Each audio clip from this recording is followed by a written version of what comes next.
네, 감사합니다. 네, 오늘의 말씀. 지난번에 천국과 지옥에 대해서 여러분과 말씀을 나눴습니다. 이어서 두 번째 시간도 천국과 지옥과 관련된 말씀인데요. 말씀은 마태복음 26장 24절에서 25절의 말씀이고, 교만하면 형벌, 회개하면 용서. 원래의 제목은 끝까지 교만하면 지옥, 회개하면 천국이라는 원제인데, 천국과 지옥을 너무 많이 사용하면 여러분들이 또 딱딱하고 기분이 별로 안 좋으실 것 같아서 이렇게 미화시켜서 바꿔서 말씀을 드리고자 합니다. 교만하면 형벌, 회개하면 용서받는 인생, 그런 하나님의 말씀을 기대하고 우리 성경 봉독하겠습니다. 마태복음 26장 24절에서 25절 한 몫으로 봉독합니다.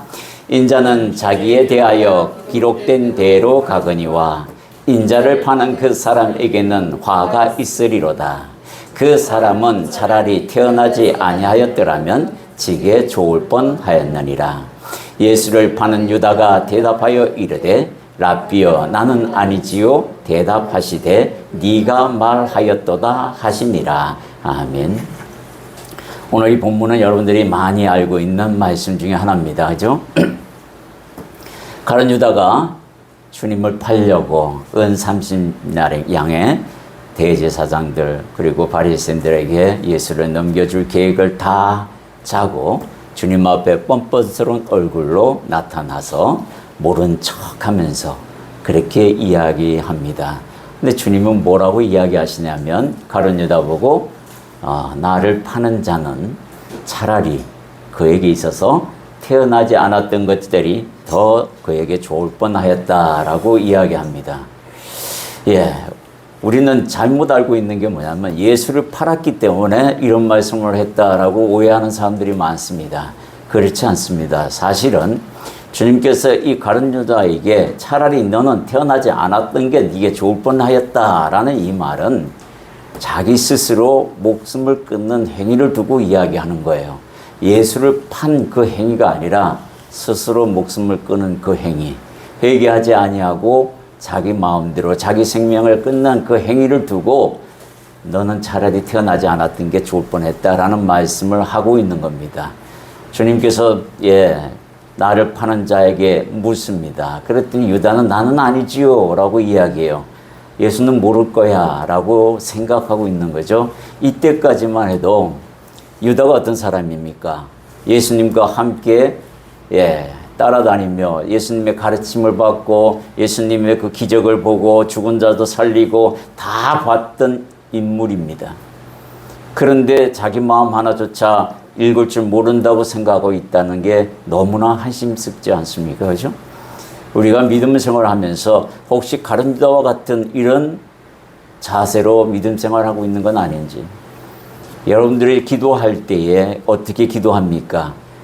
성경은 분명히 말하고 있죠. 네 마음에 있는 감정까지 토설하라 라고 이야기합니다. 그것을 가지고 기도 자리로 나가야 합니다. 내 마음 모르실 거야 하고 기도해봐야 내가 좋은 말로 아무리 해도 그 안에 더러운 것들이 들어있다면 그 기도는 허사입니다. 내 안에 더러운 것부터 해결하셔야 돼요. 그것부터 고백하셔야 돼요. 나는 이런 지금 마음 상태입니다. 주님이 함께하지 아니하면 넘어집니다.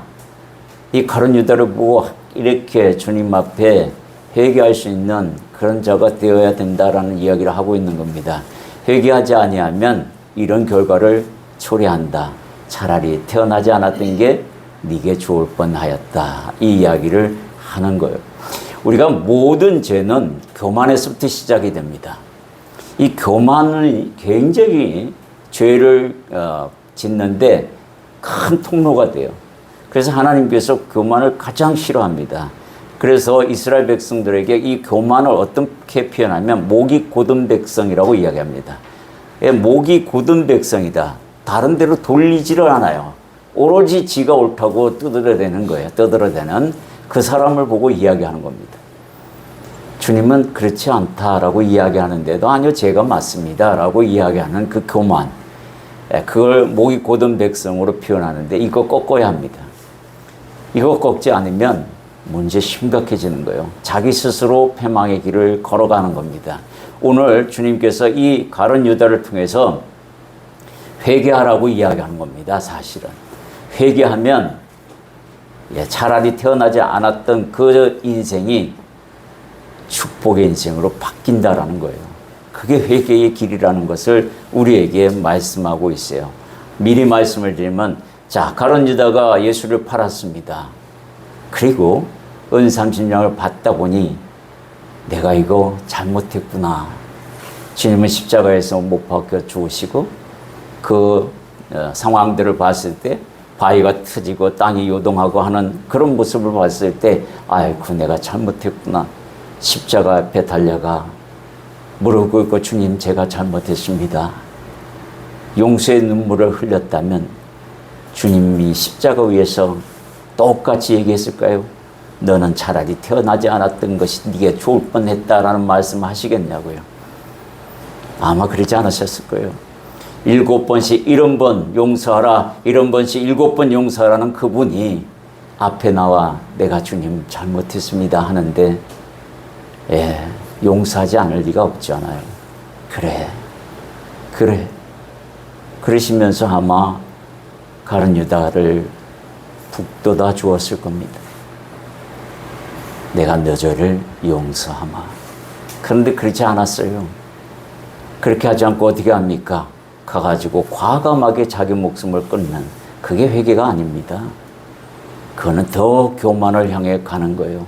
주님은 이 땅에, 예수님은 이 땅에 우리를 살리러 오셨지 죽이러 오신 분이 아닙니다. 살리러 오신 분인데 스스로 목숨을 끊는다는 것은 용서받지 못할 일이다라고 우리에게 이야기를 하고 있는 겁니다. 성경에서 말하는 두 종류의 죄가 있는데요. 하나는 그 아담과 하와가 지은 바로 반역이라는 죄고, 또 하나의 죄는 범죄라는 죄인데, 이 범죄 테두리 안에 이 모든 죄가 다 포함이 되지만 굳이 구분하자면 반역은 자리로 옮긴 겁니다. 역모라 그러죠, 우리가. 하나님 편에 있다가 마귀 편으로 옮겨버리는 것을 반역이라고 하는 거예요. 그래서 마귀 말에 순종하는 것을 반역행위라고 하는 겁니다. 범죄라는 것은 물론 반역에도 포함하지만 구분하자면 자리는 가만히 있는데 하나님 말씀을 역행하고 듣지 않는 걸 이야기합니다. 이렇게 두 종류가 있는데 두 개 다 하나님 앞에서 죄인입니다. 아담과 하와는 에덴에서 마귀의 말을 듣고 거기에 순종해서 반역행위를 했다라고 성경은 그렇게 구분하고 있어요. 자리를 옮겼다라는 거예요. 하나님 편에 있다가 마귀 편으로 옮긴 사람. 그 죄는 물론 그 죄도 회개하면 용서받습니다. 용서받지 못할 죄는 없다 하셨습니다. 그래서 여러분들이 오늘 이 말씀, 내가 정말 회개하지 않으면 교만입니다. 죄를 모르고 있는 것도 교만이에요. 그건 왜 그러냐면 하나님 말씀을 그만큼 마음에 두지 않았기 때문에 내가 죄인인지 아닌지조차도 모르는 그런 어리석은 자라는 거예요. 그렇기 때문에 말씀을 근거 삼아 내가 회개할 거리를 찾는 그런 지혜가 있어야 된다라는 거예요. 난 죄인이 아니야. 난 아담과 하와처럼 그런 죄도 짓지 않았어. 나는 살인도 하지 않았고 도둑질도 하지 않았어. 간음도 안 했어. 이렇게 따지고 다 안 했다. 그러나 자세히 조명해보면 오늘도 상대를 향하여 분을 품고 오늘 상대를 하여 속으로 욕하고 또 내 마음의 뜻에 안 맞는다고 투덜거리면서 나갔던 그의 영혼의 상태, 그 또한 하나님 앞에 아름다운 모습은 아니기에 회개해야 한다라는 거예요. 주님은 그것을 이야기하고 있는 겁니다. 마귀 편에 서서 말이죠. 탐심, 우상숭배 이런 것들이 다 뭐냐면 반역행위라는 거예요. 우리가 골로새서에 보면은 골로새 3장 5절에 탐심이 우상숭배다라고 분명하게 이야기하고 있습니다. 왜 사도 바울이 탐심이 우상숭배라고 이야기했을까요? 마음을 그리로 뺏겨서 그것에 순종하기 때문에 우상숭배라고 이야기합니다. 이 탐심이 안 걸리는 데가 없어요. 하나님보다 앞서 세우는 것은 다 뭐예요? 우상숭배. 탐심, 물건을 혹은 자녀들 혹은 부모를 혹은 아내를 혹은 남편을 혹은 연인을 다 이게 탐심에 걸릴 수 있다라는 거예요. 하나님보다 우선하는 것은 그렇다라고 우리에게 분명히 말씀하고 있습니다.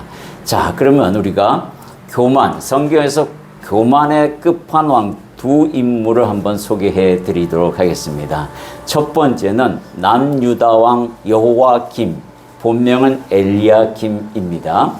예레미야 36장 23절에서 24절에 보면 우리가 함께 이 목소리 읽겠습니다. 이 말씀을 시작. 여호디가 서너 쪽을 낭독하면 왕이 면도칼로 그것을 연하여 베어 화롯불에 던져서 두루마리를 모두 태웠더라. 왕과 그의 신하들이 이 모든 말을 듣고도 두려워하거나 자기들의 옷을 찢지 아니하였고, 이 왕은 어떻게 된 왕인지, 일리야를 통해서, 예레미야를 통해서 하나님께서 이 나라가 망하게 될 것이고 바벨론 포로로 당하게 될 것이다, 이렇게 얘기한 것들을 다 두루마리에 적어서 낭독합니다. 하나하나 낭독하자마자 칼로 다 베서 화롯불에 던져버립니다. 얼마나 교만하면 이렇습니까, 여러분들? 네, 저는 이 대목을 보면서 소름이 끼칩니다. 이야, 이 왕은 정말로 교만하기 끝판왕이다라는 생각이 들었어요. 어떻게 하나님에 대하여 이렇게 무지할 수가 있는가? 더군다나 요시아의 아들인데, 세상에. 요시아가 어떤 인물입니까? 종교개혁을 했던 그 인물의 아들이 여호와 앞에서 이렇게 행동한다라는 것은 정말 말이 되지 않습니다. 아버지에게 가르침을 뭘 받았는지 이해가 안 되는 존재예요. 우리가 예레미야 36장 28절에서 30절의 말씀을 우리 또한 한 목소리로 읽어보겠습니다. 너는 다시 다른 두루마리를 가지고 유다의 여호와김 왕의 불사릉 첫 두루마리의 모든 말을 기록하고 또 유다의 여호와김 왕에 대하여 이와 같이 말하기를, 여호와의 말씀에 네가 이 두루마리를 불사르며 말하기를, 네가 어찌하여 바벨론의 왕이 반드시 와서 이 땅을 멸하고 사람과 짐승을 이 땅에서 없어지게 하리라 하는 말을 이 두루마리에 기록하였느냐 하도다.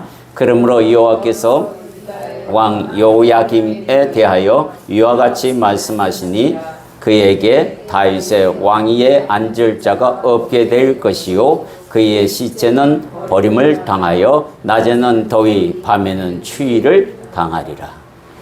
하나님도 화가 나셨어요. 어떻게 하나님의 말씀을 겁대가리 없이 그렇게 칼로 찢으며 화롯불에 던지고 말을 해 자기 마음대로 그렇게 하는 그 모습을 보고 하나님께서 예레미야에게 다시 편지하고 서신을 쓰라 그래서 두루마리를 다시 보냅니다. 이렇게 교만한, 진짜 교만의 끝판을 보여주는 그런 대목입니다. 우리가 이 사람처럼 이렇게 하지 않습니다. 우리들은 그렇게 말할 수 있는가 생각해 봐야 됩니다. 이 사람은 행위로 칼로 두루마리 하나님의 말씀을 칼로 찢어서 불에 태웠다고 하지만 그와 비슷한 행동들을 우리가 믿으면서도 하고 있다는 것을 기억하셔야 돼요. 그건 뭐냐면 성경책을 장롱 속에 깊숙이 놔두고 책꽂이 저쪽 구편에 놔두고 거들떠 보지도 않는 것도 똑같은 행위다라고 저는 생각합니다. 그렇게 하시면 안 됩니다. 하나님의 말씀을 사모하라고 했습니다. 사모하는 그 마음이 있다면 그 구석등에다가 꼽아 놓을 일이 없어요. 항상 여러분 책상 위에 있어야 되고 언제든지 손이 닿는 곳에 있어야 하며 그곳에서 펴서 읽어야 되는 가까운 곳에 두셔야 돼요. 멀리 두시는 것은 이와 같은 행위예요. 그것은 뭐예요? 교만이 싹트고 있는 행위이기도 하고 교만에 물주는 행위다라는 거예요. 물론 이 왕처럼 그렇게까지는 안 가겠지만 그 전에 나의 행동을 되돌아봐야 한다라고 이야기하고 있습니다. 두 번째는 예수님의 제자였던 가룟 유다의 행동이에요. 그죠? 이 사람의 행동이 어떻게 되냐면 마태복음 26장 24절에 우리가 방금 읽었어요. 그죠? 인자는 자기에 대하여 기록된 대로 가거니와 인자를 파는 그 사람에게는 화가 있으리로다. 그 사람은 차라리 태어나지 아니하였더라면 지게 좋을 뻔하였느니라. 주제도 몰라요. 예수를 판 가룟 유다의 그러한 행동이 어떠했는지 우리가 다음 말씀에서 한번 보도록 하겠습니다. 마태복음 27장 5절 그리고 사도행전 1장 17절에서 18절까지 말씀 한번 같이 봉독하겠습니다. 유다가 은을 성소에 던져놓고 물러가서 스스로 목매어 죽은지라. 이 17절 한번 봅니다. 이 사람은 본래 우리 수 가운데 참여하여 이 직무의 한 부분을 맡았던 자라. 이 사람이 불의의 삭스로 밭을 사고 후에 몸이 곤두박질하여 배가 터져 창자가 다 흘러나온지라. 얼마나 비참하게 죽었어요. 베드로가 아주 비참하게 이렇게 기록합니다. 그죠? 뭐라고 이야기하냐면 어떻게 해서 이렇게 말을 할 수 있느냐 하는 것은 스스로 목매어 죽었는데요. 이 목매어 죽은 밧줄이 시체가 축 늘어지면서 끊어지면서 그 밑에 있던 바위에 배가 부딪혀서 터져서 창자가 나와 죽었다는 거예요. 그러니까 시체가 떨어져서 그런 모습을 지은 것을 이 베드로가 사도행전에 그대로 이야기하고 있는 겁니다. 그러니까 저주의 삶이 이렇다라는 거예요. 죽어서도 저주받는 거예요. 그 시체가. 이렇게 스스로 목숨을 끊는 행위가 성경에서는 굉장히 정통적으로 굉장히 부정적으로 이야기하고 있습니다. 물론 우리가 살아가면서 불가항력적으로 그런 경우가 없지 않아 있을 겁니다. 그 판단은 하나님께 맡겨야 되겠지만 그러나 내가 생각에 뚜렷하게 할 줄 알고 병이 아니라 내가 판단도 할 수 있는 사람이 스스로 그렇게 끊는다는 것은 하나님 앞에 결코 아름답지 못하다라는 얘기를 이야기합니다. 구약에서도 이와 같이 이야기합니다. 신명기 21장 23절 함께 있습니다. 그 시체를 나무 위에 밤새도록 두지 말고 그날에 장사하여 내 하나님 여호와께서 내게 기업으로 주시는 땅을 더럽히지 말라. 나무에 달린 자는 하나님께 저주를 받았음이니라. 대부분 다 이렇게 가룟 유다처럼 나무에 목을 달아 매달아서 스스로 목숨을 끊는 행위도 포함이 되어 있다라는 거예요. 다 저주받은 인생이다라고 분명하게 우리에게 이야기합니다. 그래서 뭐예요? 자살하면 지옥 가는 거예요. 제가 드라마틱한 저의 경험을 잠깐 이야기하겠습니다. 스스로 목숨을 끊는 행위가 자기가 스스로 이렇게 가룟 유다처럼 끊는 행위도 있겠지만 이 결과적으로 보면 영적 세계를 뒤져보면 마귀가 귓속말로 자결을 하게끔 만드는 경우입니다. 거기에 순종하는 게 대부분이에요. 우울증, 공황장애 이런 사람들이 이렇게 자살하는 이유가 마귀에게 홀려서 그렇게 제정신으로 그렇게 할 수가 없는 상황입니다. 제 경험으로는 그래요. 제가 한참 힘들 때 주님을 정말로 영안적으로 눈을 떼서 만날 때에 정말 제가 부끄러운 이야기지만 하나님께서 어느 날 갑자기 제 영안을 확 뜨게 했었어요. 그랬더니 제게 저를 바라볼 수 있는 눈을 보게 하셨습니다. 그러니까 내가 꼭 정신분열증처럼 내가 나를 보는 거예요. 근데 이 다른 나는 항상 악을 행합니다. 그때 내가 미쳐요. 왜냐하면 그게 눈에 보이는데 뭐라고 얘기하냐면 칼을 들으면 자결하게끔 자꾸 옆에서 죽으라는 거예요. 그러면 내가 예수 그리스도 이름으로 명하노니 사탄아 물러가라. 그러면 한 3번 외치면 그 쥐었던 칼이 종이로 바뀌어요. 그러면 사라집니다. 한 번은 이런 현상들이 또 지하철을 탈 때 그때는 스크린 도어가 없었을 때요. 그때 출근하는 시간에 보면 저쪽 귀퉁이에서 내가 또 보입니다. 그럼 뭐라 그러냐면 뛰어내려 이렇게 합니다. 그때는 사람이 옆에 아무도 없습니다. 차도 오는 게 안 보입니다. 아무것도 없는데 그냥 뛰어내리라면 뛰어내리게 됩니다. 그때 내가 또 소리칩니다. 나사렛 예수 그리스도 이름으로 명하노니 사탄아 물러가라. 3번 외치면 사라집니다. 얼마나 괴로운지 이게 반복됐어요. 3년을 그렇게 싸웠습니다. 정말 견디기 힘들었어요. 하루는 아내가 제 상황을 보시더니 몸이 약해서 헛것이 보일 수도 있으니까 우리 한번 운동이나 하러 가자. 그래서 운동하러 헬스장에 갔습니다. 헬스장에 딱 가면 거기가 2층인데 2층은 뭐 러닝머신 앞에는 항상 큰 이렇게 창문 같은 게 있잖아요. 거기에 보면 꼭 전설의 고향처럼 그렇게 표현이 됩니다. 정말 전설의 고향이에요. 뭐냐면 갑자기 사람들이 하나도 안 보입니다. 그리고 나는 다리는 움직입니다. 유리창을 봅니다. 그리고는 앞에 빨간 글씨로 자살 이렇게 쓰여 있습니다. 그때는요, 왜 눈이 뒤집어져요. 그러면 고개를 돌리잖아요. 그러면 옆에 아령이 보입니다.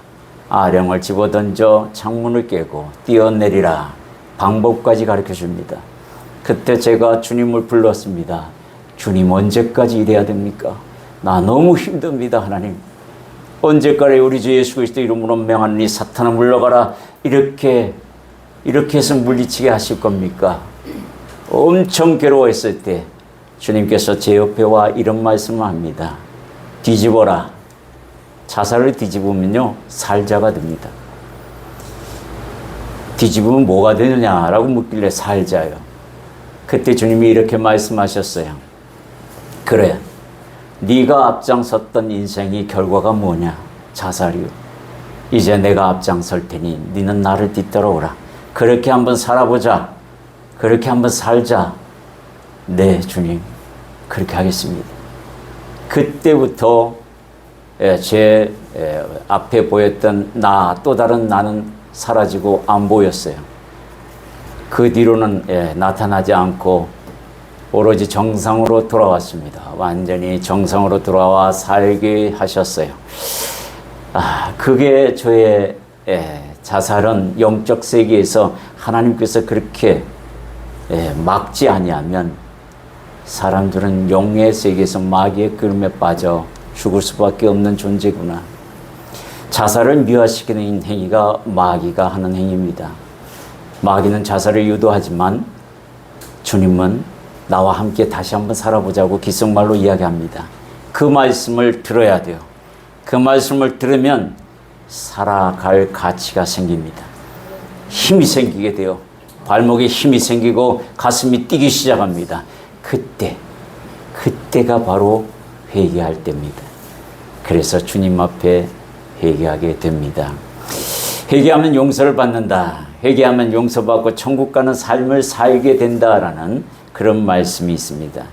회개란 불순종하는 행동들을 멈추고 나 중심의 삶에서 하나님 말씀의 방향으로 돌이키는 행위를 말하고 있는 겁니다. 이것을 우리가 기억하셔야 돼요. 성경은 회개에 대해서 반드시 합당한 열매를 맺으라고 얘기합니다. 이 합당한 열매는 제가 다시 한번 여러분에게 설명하겠습니다. 마태복음 3장 8절 10절에 보면 그러므로 회개에 합당한 열매를 맺고 바로 이 맺으라는 이 말씀. 열매를 맺지 아니하면 개인적인 문제가 큰 문제가 생깁니다. 주님이 또 이렇게 말씀합니다. 이미 도끼가 나무 뿌리에 놓였으니 좋은 열매를 맺지 아니하는 나무마다 찍혀 불에 던져지리라. 반드시 열매를 맺어야 되는 겁니다. 회개를 해놓고 열매가 안 된다 그러면 그건 회개한 것으로 인정하지 않습니다. 가룟 유다도 뉘우쳤어요. 그러나 회심하지는 안 했다라는 거예요. 뉘우치기만 해서는 되지 않는다라는 이야기를 하고 있는 겁니다. 회개를 보여준 세 인물이 있습니다. 세 인물. 자, 회개를 하고 다시 옛날로 돌아간 열매 맺지 못한 그런 인물이 하나 있는데 북이스라엘의 아합 왕입니다. 회개의 열매를 취하는 데는 실패한 인물로 나와 있습니다. 자, 보시면 열왕기상 21장 27절에서 29절에 보면 이런 말씀이 있어요. 뭐라고 했냐면 이 나봇의 포도원을 가지고 취하는 과정에 있어서 나봇을 죽입니다. 이세벨이 죽이죠. 그것을 가서 취해요. 왕인 아합이. 그 일로 인하여 하나님 앞에 혼납니다.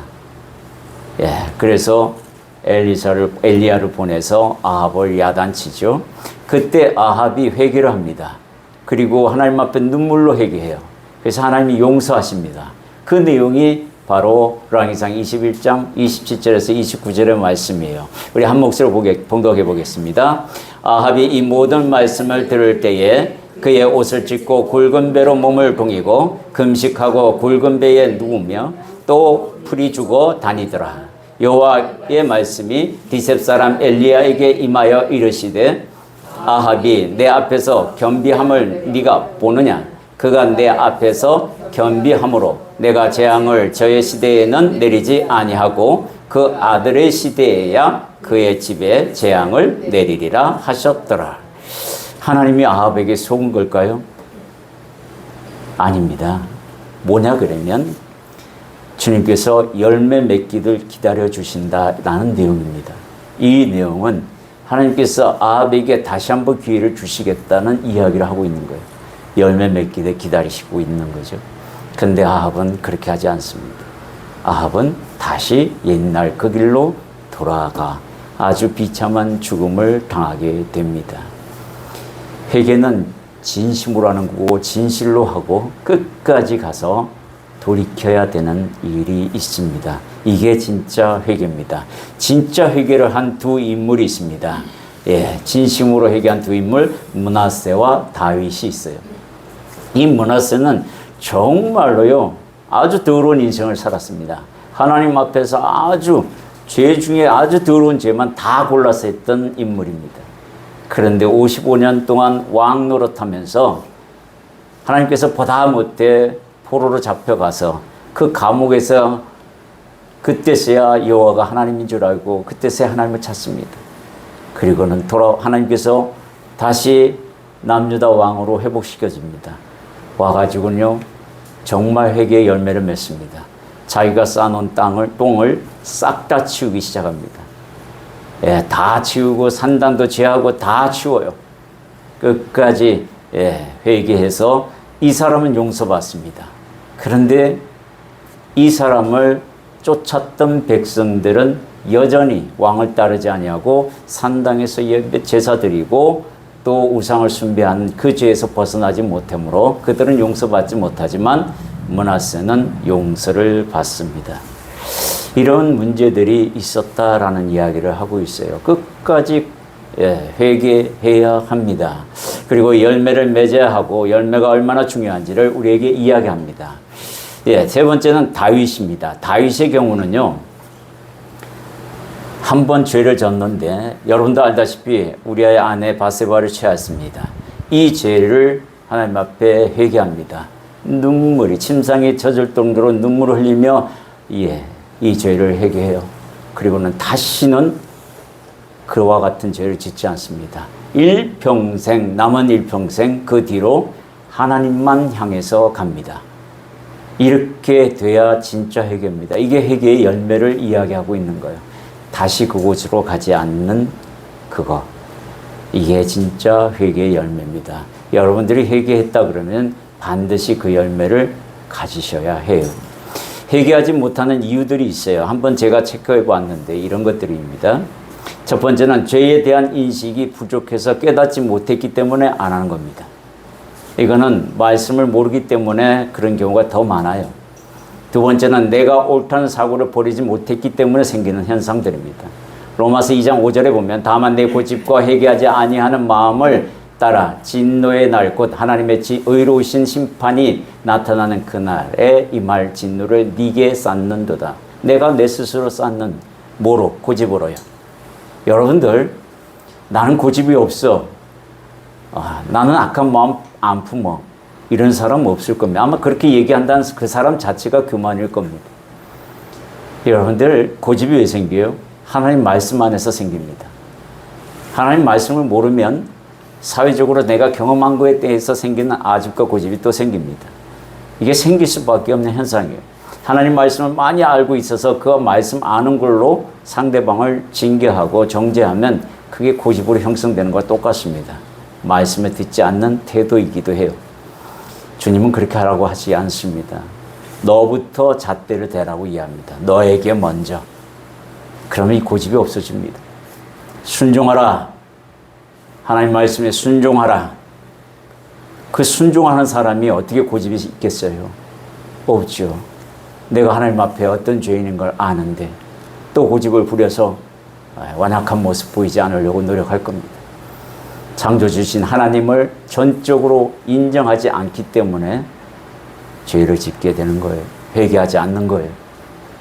이 세 개 중에 여러분들이 하나라도 걸린다 그러면 바로 회개하셔야 합니다. 저도 이 말씀을 준비하면서 제 뒷모습을 보게 되었고, 다시 한번 하나님께 무릎 꿇고 회개하는 시간들을 갖습니다. 회개의 열매의 중요성에 대해서 여러분에게 말씀을 나눕니다. 누가복음 13장 4절에서 5절에 보면요, 굉장히 끔찍한 이야기들이 있습니다. 우리 한번 한 목소리로 봉독합니다. 또 실로암에서 망대가 무너져 치어 죽은 18사람이 예루살렘에 거한 다른 모든 사람보다 죄가 더 있는 줄 아느냐? 너희에게 이르노니 아니라. 너희도 만일 회개하지 아니하면 다 이와 같이 망하리라. 이 앞에 절은 뭐라고 되어 있냐면, 빌라도에게 성전에서 갈릴리 사람들이 제사를 지내는데 학살을 다 죽여버리고 그 제단을 피로 물르겠다라고 주님한테 이야기합니다. 그 이야기를 들으면서 또 이 이야기를 함께 하시는 거예요. 그렇게 죽은 사람과 망대에 치여 죽은 사람 두 사건을 해서 너희들의 속마음을 보니 저들은 하나님 앞에 죄를 많이 져서 당한 사람들이야 라고 이야기하고, 나는 저들의 때 끼어들이지 않아서 천만당이야, 저들보다 죄가 덜해 라는 마음을 갖고 있느냐? 그렇지 않다라고 이야기합니다. 그들과 너나 똑같다 라고 이야기할 뿐이에요. 그러면서 회개의 열매를 이야기하는 겁니다. 회개하지 아니하면 이와 같이 망하리라. 두 가지 의미가 있습니다. 회개하지 않았기 때문에 당할 수 있다라는 이야기고, 또 하나는 회개했다면 사건 사고가 많은 세상에서 피할 수 없는 사건이라면 그 회개한 영혼은 하나님 앞에서 다시 살아나리라. 망할 일이 없다라고 이야기하고 있는 겁니다. 그래서 열매 맺으라고 이야기하고, 지금 오늘 이 순간에도 너를 되돌아보고 너를 하나님 앞에 조명하여 회개하라. 회개가 사는 길입니다. 여러분들의 삶의 길이에요. 영생이 사는 길입니다. 그리스도인이라면 하루에 죄 짓지 않는 의인이 없다고 했습니다. 그 이유는 뭐예요? 네 마음판을 살피라는 겁니다. 우리 마음판과 우리 머리 안에 있는 이 생각들은요, 하나님 앞에 온전하게 생각하는 게 거의 없습니다. 그렇기 때문에 그것들을 네 입술로 깨끗이 정화시키라는 겁니다. 그럼 내일은 어떤 삶을 준비하실지 모르지만 내가 내일 넘어지는 한이 있어도 오늘의 일은 오늘로 회개해야 하느니라. 그래야 망하지 않는다라고 우리에게 이야기하고 있어요. 회개의 힘이 엄청나다고 이 말씀을 통해 이야기합니다. 사고도 피하게 할 뿐만 아니라 사고를 당한다 하더라도 되돌아보고 하나님 앞에 늘 회개한 그들은 설사 그렇다 하더라도 망하지는 않을 것이다 라고 분명하게 우리에게 이야기하고 있는 거예요. 하나님 앞에 늘 감사함으로 나가는 저와 여러분 되기를 소망합니다. 정리하겠습니다. 교만은 모든 사람이 싫어하며 하나님도 가장 싫어하는 행동입니다. 모든 죄가 여기서부터 생산됩니다. 교만을 버리고 겸손을 취하여 나를 낮추었을 때 보이는 그 죄악을 회개하시기 바랍니다.